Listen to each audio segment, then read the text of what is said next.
if your problems are cognitive, if your problems are lacking perspective, it's great to use ChatGPT. But if it's a relational problems can only be resolved in relationships. You need to build a relational experience with someone to heal relational trauma. You're listening to the Connected podcast, coming to you from the heart of Taipei, in which we get personal on news and issues that connect us in Taiwan and around the world. I'm Izzy Wells. And I'm Tomasz Koper. And today we're talking loneliness. We might be as digitally connected as ever, but are we any less lonely for it?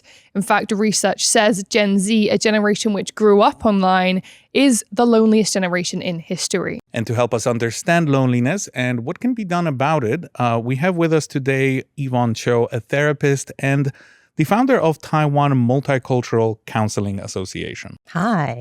So when it comes to loneliness, let's first of all start with, how bad is it for your health? So I hear a lot of stories. So it's story-based job. And my job is to help them connect their feelings and bodies to their stories and to their narratives and make sense of it and to discover their inner self. And what I found out is that I think loneliness is the root cause of all mental illness and mood disorders. And the reason is that a lot of people are going through grief. So they're actually grieving without knowing it, or they have trauma in the past, unhealed, but they don't know. They're not trauma informed. And the fact about trauma, so the trauma we're talking about here is not, I just had a car accident. Right. Most people come to therapy is because of relational trauma. So relational could be attachment trauma. Relational could be a hard breakup. Could be being abandoned or being bullied at the workplace, at school. So that's relational trauma. So a lot of Taiwanese people and expats experience that kind of relational trauma. And the most important thing is really not what actually happened, but when it happened, nobody was there. So my job, because I adopt a therapy approach called AEDP, which is basically focusing on the dyad, just creating a new attachment, a new relationship, but a positive one to replace the old relationship when they have a wound. So I have this corrective experience. That's what I do daily, but I can provide more stories later. So if someone gets traumatized, if someone goes through a hard time and no one is there to kind of support them along the way, how does that push people into loneliness later in life? Do they then tend to push people away and kind of get stuck in this kind of lonely place in their lives? So there is a theory called the triangle of change. We have core emotions, but we also have anxieties and defense.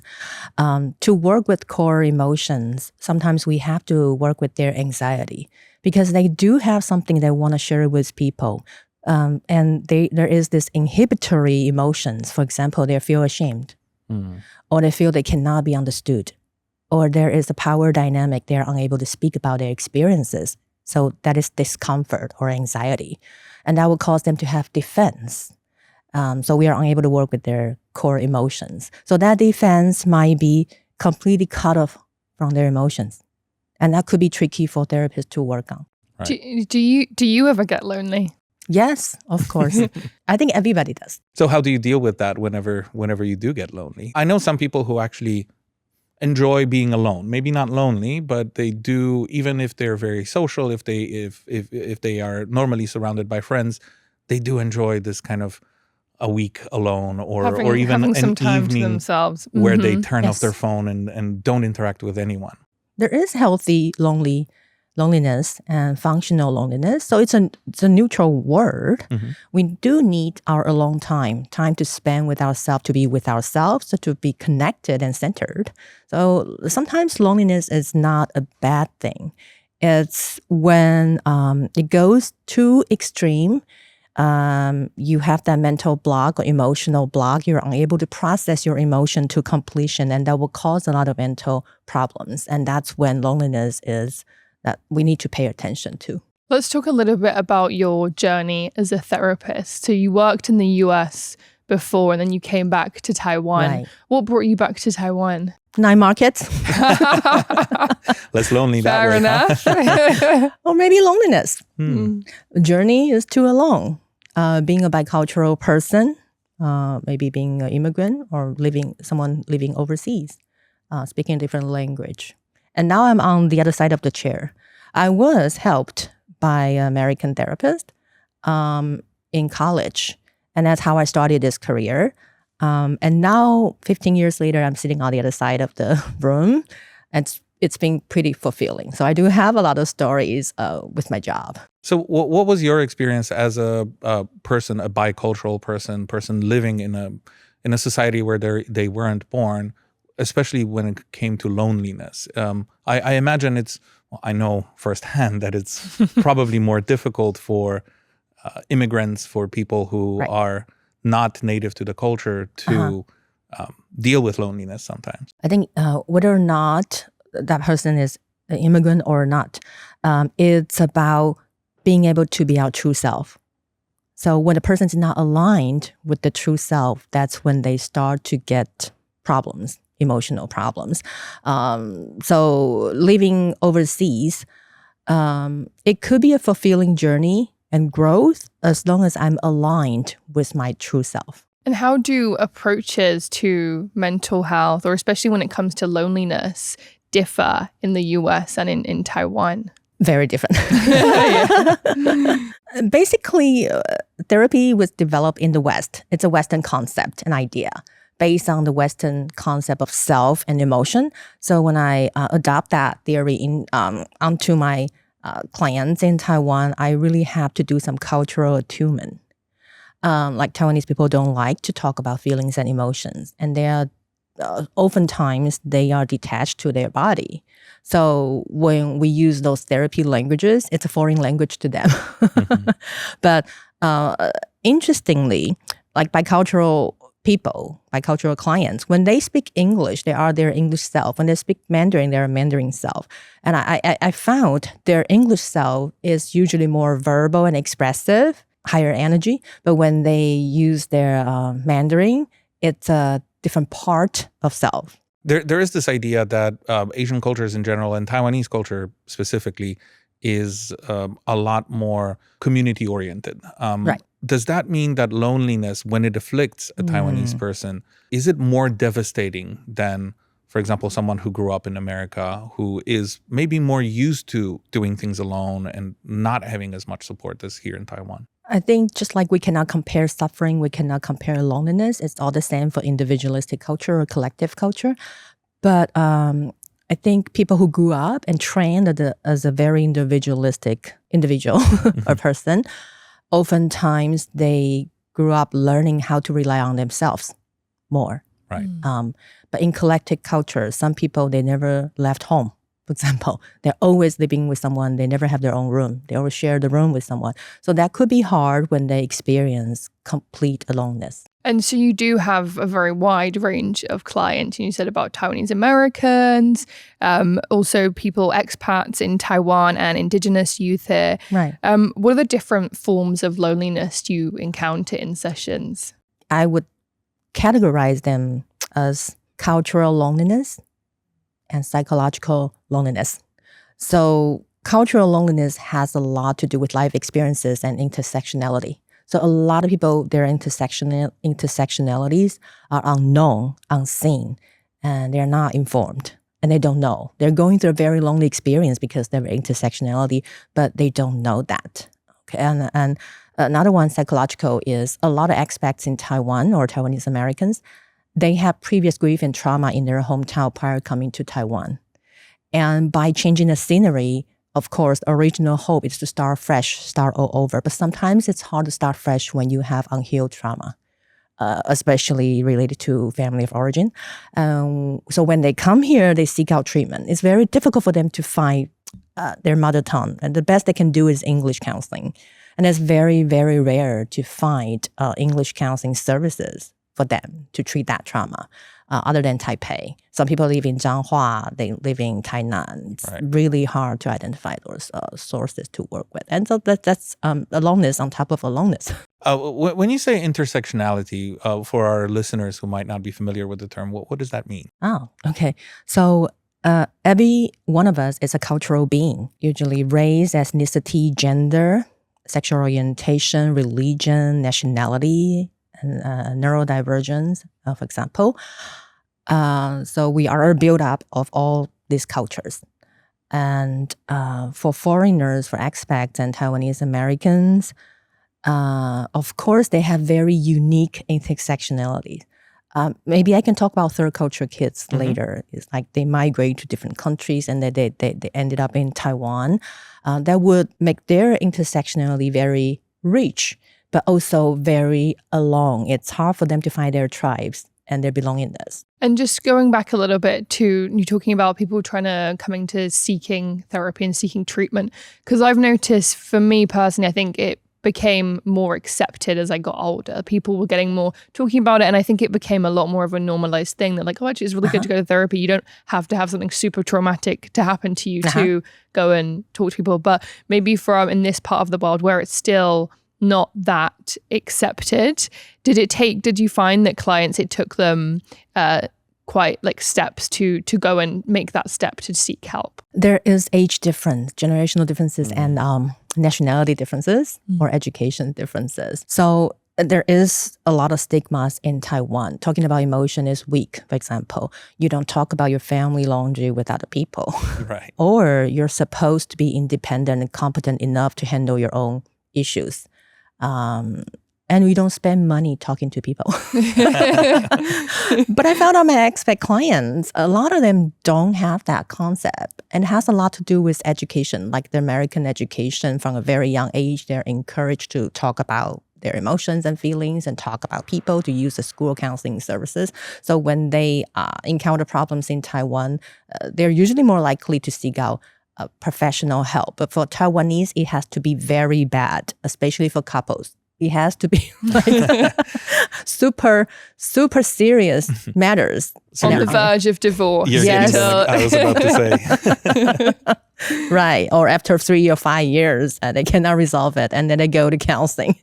But they expect you to solve their problems in 3 sessions. I imagine people kind of who aren't used to therapy will expect the results to be comparable to going to a regular doctor, with back pain, Oh, here's some medicine. Take this for a week. Where are my It'll be pills? better. Yeah, exactly. Let's bring it back again to loneliness. So a lot has been said in the media over the past 10 years about, a loneliness epidemic. And despite being more digitally connected than ever, people are feeling more lonely. Is this something that you've seen in your practice when speaking to people? I have a lot of clients tell me my best friend is ChatGPT. They're constantly talking to their ChatGPT 24 hours.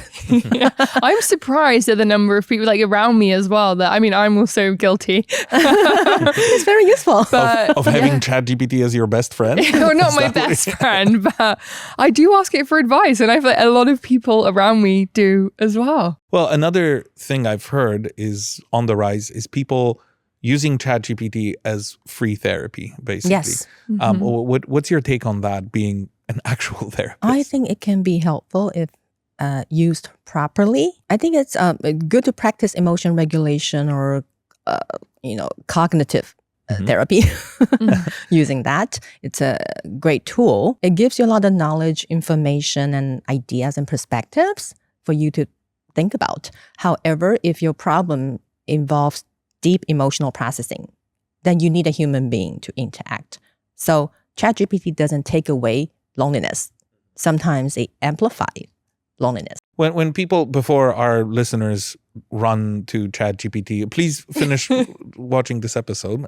Before they open a new tab and start talking to ChatGPT and expecting therapy, what should people not do when interacting with services, with AI services, when they're seeking connection, when they're seeking solutions to some of their mental health problems? What is the boundary that you think people shouldn't cross when it becomes unhelpful or harmful rather than a crutch. In Australia, they start banning teenagers using cell phone, and that's a Yes. tremendous effect to mental health.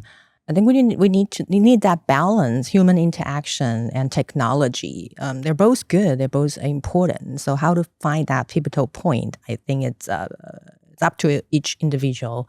But I think if your problems are cognitive, if your problems are lacking perspective, it's great to use ChatGPT. But if it's a relational problems can only be resolved in relationships. You need to build a relational experience with someone to heal relational trauma. How does social media play into maybe making you feel more lonely? I think we're all guilty of comparing ourselves to others online. And maybe you see, someone going out and about and with a group of friends or whatever, and maybe you're at home and you're like, oh, I feel, Is that something that comes up, or how social media plays into the whole thing of loneliness? Is that something that's come up for you in sessions? Definitely.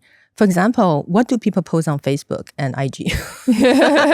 Positivity. Yeah, it's all a perfect world. Yes, exactly. Everyone's perfect. Everything's perfect. My vacation is perfect. My meal was perfect. And if you are there sitting at home, not having a meal like that, not having a vacation like that, something's wrong with you, right? Yeah. Sometimes it's an ideal, it's a dream, it's a fantasy. Right. But it's not reality. Mm-hmm. Okay. But when you look at social media, sometimes you lose sight of reality, lose touch with reality. And for example, third culture kid, or earlier I was talking about intersectionality. If your intersectionality is already lonely, marginalized, and you look at social media, what do you see? You're going to feel, there's nobody like me. Am I weird? Do I have a problem? How come everybody's happy? So if you are the mainstream, you might feel differently when you look at the same social media. But if you're marginalized, you would definitely feel more lonely. So what would you suggest would you say just delete social media? What's a realistic way to deal with that space? I think people can decide how they want to interact with people. Social media is one way of interacting with other people, especially when they live overseas. They really have to do that. But we can decide our style of social life. Like, do you want physical friends? I mean, people that you can hang out with on the weekends, or people you can talk to and have a cup of coffee with when you really need to talk to someone. So forms of relationship, styles of interaction. I know I've had some friends who, and I actually did when I was in high school, I did delete Instagram for a short period of time. But I've had other friends who also delete it. But it is really hard to completely pull back. Like, they always end up re-downloading it because people are always, chatting on it or making plans or whatever. It's this really difficult thing where you kind of don't want to engage, but you also can't help it. And another thing is, one of the ways to heal loneliness is by showing your true self and being accepted by the other person, right? And if your social media is your true self and it's accepted by wide audience, of course it's healing. But what if that is not your true self? What if that's your pseudo self or ideal self? And what does that mean for you? It's accepted that way. And how about this person, this true self that really wants to be seen and accepted and to be understood?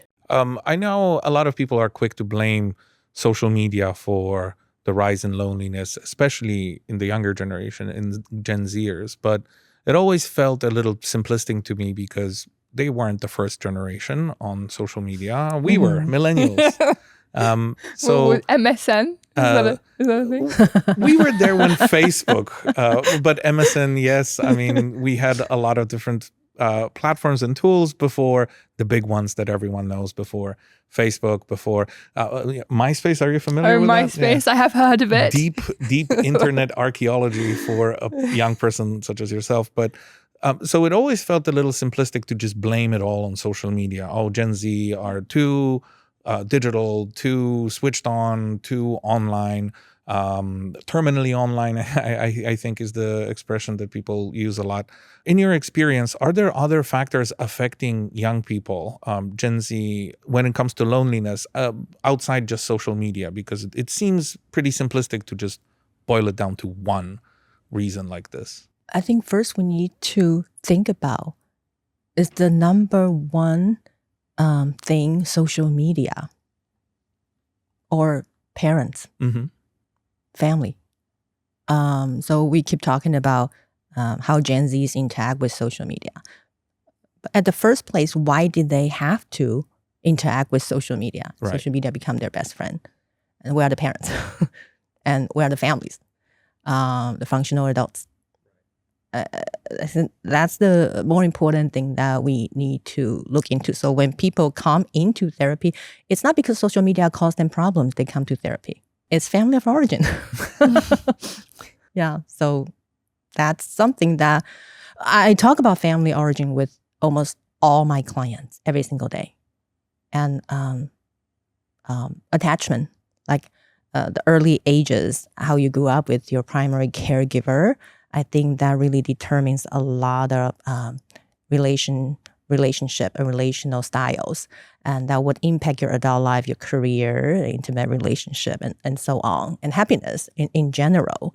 So I think we would need to return to the origin of humanity, which is love and connection. So a lot of people rely on ChatGPT or social media is because they feel they are not seen, not understood, and they feel disconnected.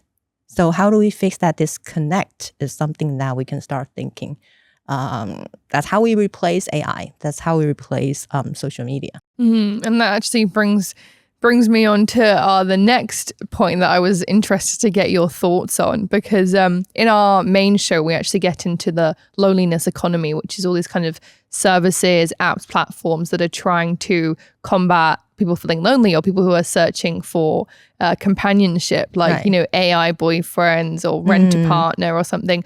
What's your thoughts on these kinds of services and apps? Do you think it's a solution? A solution to undo aloneness temporarily, yes. But that doesn't solve the ultimate problem, the root problem of loneliness. It could be useful. And in fact, for a lot of expats, that's the only way they make friends on a foreign land. So a lot of my clients, they met friends and their partners through dating apps. In the beginning, they want to undo that aloneness. And some people are very sincere, you know, they really want to start a family. For example, a lot of my male single clients, they become a parent in Taiwan. And it could be like 3 months into their work in Taiwan to 3 years living in Taiwan. So I have had cases like, oh, I just arrived in Taiwan, I want to make new friends, so I go on dating app, and 3 months later, I'm a father. And I have to raise a child on a foreign land without the language. And just imagine how lonely that is. So, dating apps, I think it's a medium, like for you to connect with people, but that's not a solution. And in fact, don't get me wrong, a lot of my clients also find their families through dating apps. And they're a happy family, raising kids. And they could have met their spouse either in Taiwan or in Europe or other countries, and then they move to Taiwan together. And they're doing fine. But ultimately, they have to face the reality. It's all about how are you feeling about living with this person under the same roof. It all goes back to that in the end. It's not about the appearance. It's not about education or income. In the end, it's can I live with this person and feel like me and feel accepted and feel that companionship and be happy. I think it maybe also depends on the cultural context in which a person uses an app, because in Europe there is a certain element of disposability to those connections on apps. The first instance of any kind of conflict or anything that might be not ideal means that you might get unmatched, you might get blocked by the person. It seems, at least to me, that people put less effort into actually getting to know the other person because they know that they can just keep swiping and the next match will eventually come up. Are you seeing this kind of like, I don't know, a change in attitude to relationships that might be the result of how people match on apps? Yeah, definitely. So everything has to be efficient nowadays. Right. Even matching your partner. But efficiency also means not understanding deep enough, not spending quality time enough. And those are important elements of a sustainable relationship. So it depends on the purpose. Actually, you want a sustainable relationship, then you really need to spend time to really get to know that person deeply on a different level. But if you just want to have companionship and a partner, I think those are great tools. When it comes to AI companions, I want to speak a tiny bit about like AI boyfriends, because I watched a piece about someone in China, and she was saying that she actually preferred her AI boyfriend to a real person because he's always there and he says exactly the right things, and so on and so forth. Do you find that alarming? Reality of life is there's no perfect partner. Exactly. It's about your ability to accept there's no perfect partner, not to create a fantasy and having a healing fantasy. Exactly. I think it depends on whether it's problematic or not. It depends on the level of dependency. If you have an AI companion, AI boyfriend at home, but you also have the great social life, you have good support network, I think why not? That's good. Something extra. Someone that you can talk to, which is good. But if that's the only partnership, the only friend you have, that's really alarming. Every time OpenAI updates their model, there are certain places online where there are very unhappy, usually men, who have spent time crafting their ideal partner using ChatGPT. And an update means that the memory of the previous model will be erased. If we see more of that, It could get to a scary place. Yeah, we could get as a society. I do have some suggestions for AI companies, actually. Oh, please. Most robots or most robots are created based on the left brain. So the intellectual connection. Yes. Okay, but what people really need is the right brain connection.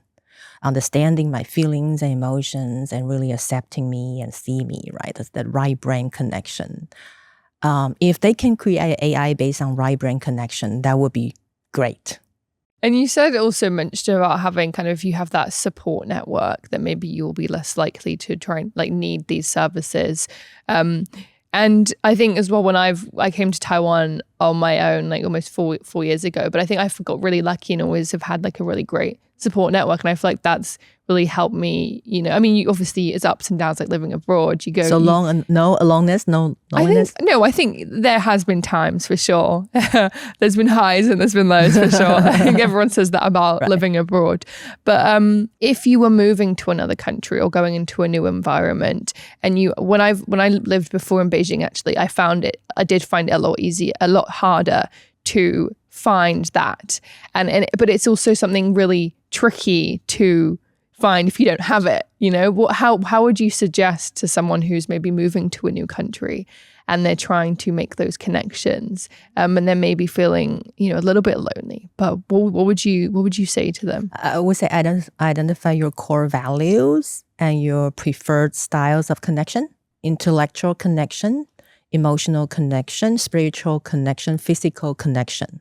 Let's say we have 4 connections, and you go to the country or go to a city that can provide you the most connection of your choice. And then you wouldn't feel as much lonely. And what about as well, I guess, because there is part of it, you can be on your own and not feel lonely, right? Yeah. So is it also a lot about being just comfortable in yourself and being happy to be alone? Yeah. I think especially men often hear that kind of like, don't be dramatic, you know, sort yourself out. It's all about attitude. You know, you have to stay positive to feel positive, that kind of stuff. Like, is attitude enough to kind of get through that period of loneliness? Definitely. Some people, they are lonely, but they also isolate themselves. I see that people like that. But some people, they are lonely, but they try to create connections, and they are more likely to, you know, reach out or get out of the door and then form those meaningful connections. I think we sometimes we mix these two things together. Aloneness and loneliness are not the same thing. Like Izzy said, we can be alone, but not feeling lonely. So these are totally different. So you go to another country, that's alone, but that's not lonely. Depends on, and we underestimated the importance of spiritual connection. So our families or our loved ones, they don't have to be physically with us, but we feel that spiritual connection with them. And so we live in a very fast-paced world. And a lot of people forget we were born with a pure spirit. And a lot of times there's dark energies around that and try to steal that purity away. As long as we can protect that purity, we're going to be fine. Yeah, because that's our center and our core. But a lot of people don't know they have to protect their spirit. And would you say, because I think comfortable in being alone is something that I'm also trying to get better at. And I have seen a lot more of people I follow on social media actually, which is a positive side, kind of also being like, it's okay to be alone, going on like solo trips, and like there's more conversations about that. How many people would you say like around you are just comfortable with being alone, or even of your clients? Do you think that's something that you learn? Or of course, there are a lot of people who are comfortable being alone. A lot of times they would either be being alone than being with the wrong person, having a conversation with the wrong person. And a lot of time for introverts, especially, that's how they restore their energy. They have to be alone. So that's important. A lot of people don't know they are introvert, and they have to take care of their energy. They have to recharge. They cannot constantly interact with people. So it depends on professions. Some professions require people to constantly interact with people. But depends on personality. Some introvert might be overstimulated. So our energy can be overstimulated too. I think it took me surprisingly long to figure out that I'm not a pure extrovert, because I've been told my whole life, you're an extrovert. You like talking to people, you like interacting with people. And I internalized it. And at some point someone told me like, oh, do you gain energy or expend energy when you're around people? And then it clicked, and I realized like, no, I expend energy. I enjoy it. It can be fun, but I do need that alone time to recharge. Otherwise, I'm going to burn myself out. Me too. But actually, it's a spectrum. Right. So there's a part of us that's extrovert, and there's part of us that's introvert. So sometimes I'm tired because I use up all the energy on the extrovert part. My introvert part needs recharge. I think we need a better way to teach young people that it's not a choice between the two. Right. It is a spectrum. And let's talk a little bit about how governments are trying to deal with loneliness, because I think more and more people are aware that it is a problem and it can be bad for your health. And so the UK and Japan have both appointed ministers of loneliness, ministers for loneliness, the UK back in 2018, so before COVID, and Japan in 2021. Should other countries be following suit? Do you see this as a positive development? There could be external forces or internal forces. Internal forces, you gotta have to sit down and be with yourself to figure out what's going on internally, right? That's the internal solution. So externally, of course, that could help. Like in Taiwan, I know we have districts, and that's how seniors handle their loneliness. Is those offices would arrange field trips, either 1 day or 2 day field trip at a very affordable cost. And then they meet very early in the morning. They take on the bus and go to Riyatan, go somewhere to the temple, and then come back in the evening. So it serves its functions, actually. So those people, they can still enjoy their social life and enjoy nature at older age when their kids are in another city or they're really busy working. So Taiwan does have something like that too, like Japan.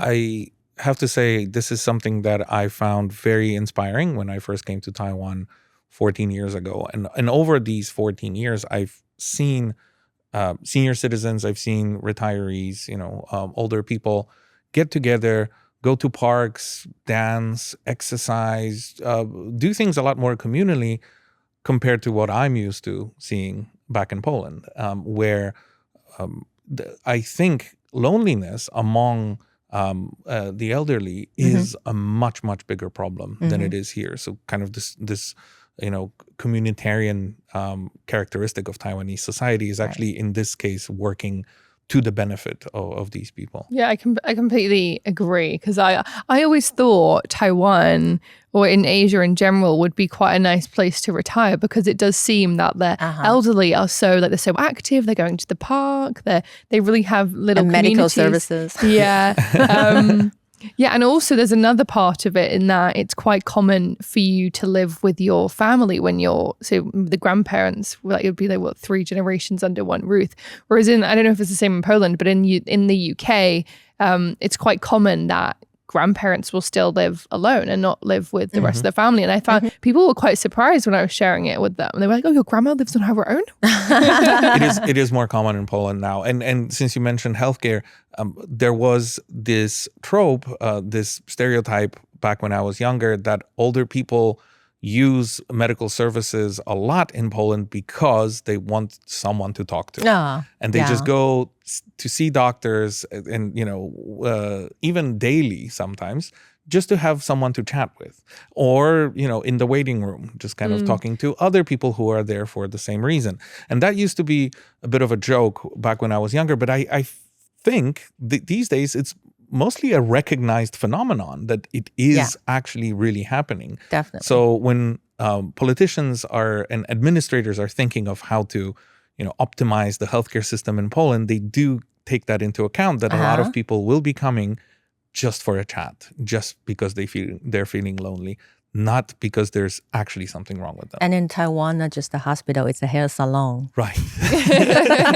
Like to perm their hair every month, wash their hair every 2 days. Maybe that's the solution. Maybe we should introduce other pastimes or other activities. So there are 2 things to undo aloneness in Taiwan: hair salon and bartenders. But on a more serious note, would you say, is there a realistic way for governments to tackle loneliness? For example, the Taiwanese government, how would you advise that they kind of deal with this? We don't have that 3 generation under the same roof anymore. In the old days, it was easier to do that because someone provide labor for childcare and someone else go out to support a family. But the cost of living and the real estate housing prices are impossible for a household to just have one person working. Right. So everybody has to work and they have to put the children to daycare center. And seniors, usually they like to live in the south or in the hometown, not in Taipei.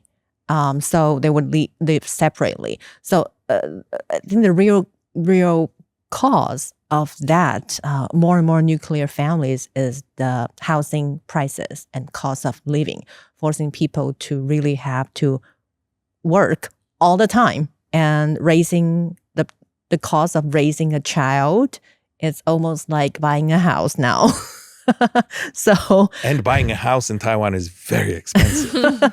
Exactly. So if any suggestion, I would start from housing prices, source of stress. We did do some other podcast episodes about housing prices, so we'll take a listen. And then in terms of when it just comes to combating loneliness, I know we've had a lot of advice from you throughout this episode, but if someone just came to you and said, "I'm feeling really lonely, I don't know what to do," what would you say to them? Wow, that's a tough question. Top tips. Why are you lonely? Tell me why. Like let's say someone is like, I want to see a specialist, but it can only happen next month, and I need something to hold me over, something to get me through that uncomfortable period until I have a chance to talk to a specialist. What would you suggest as like a healthy way to keep your spirits up? That depends on your stress relief style. Some people going to the gym, playing basketball, playing video game already good enough to reduce that stress.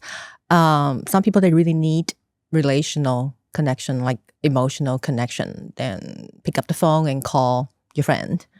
But a lot of times we feel lonely because our life experiences are not understood or acknowledged. For that, you need to talk to someone. If not a professional, then definitely someone that you trust, you feel safe with.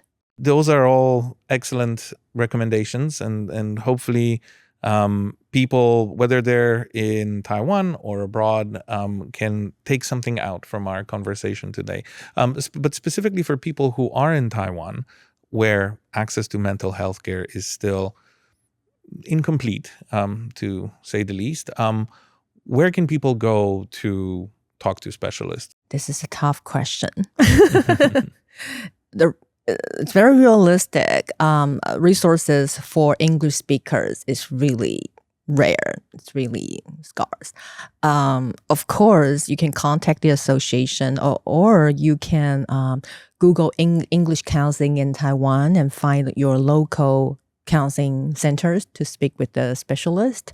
Or if you are a student, utilize your school counseling centers. It's free, and you can go probably 6, 12, sometimes 20 sessions a semester for free. So I would start with free services like that. And of course, if the situation is really serious, then you need to see a psychiatrist. Then almost every big hospital has English-speaking psychiatrist that you can go to. Thank you again for this fascinating discussion, Evon Chiu, a therapist and the founder of Taiwan Multicultural Counseling Association. Thank you for having me, and thank you for this meaningful conversation. My pleasure. And to our viewers and listeners, would you consider dating an AI model? And should your country appoint a loneliness minister? Let us know in the comments below. And also do check out our main show, Connected on TaiwanPlus. You can find it on YouTube and the TaiwanPlus website. Until next time, I'm Tomasz Koper. And I'm Izzy Waz. Thanks for listening.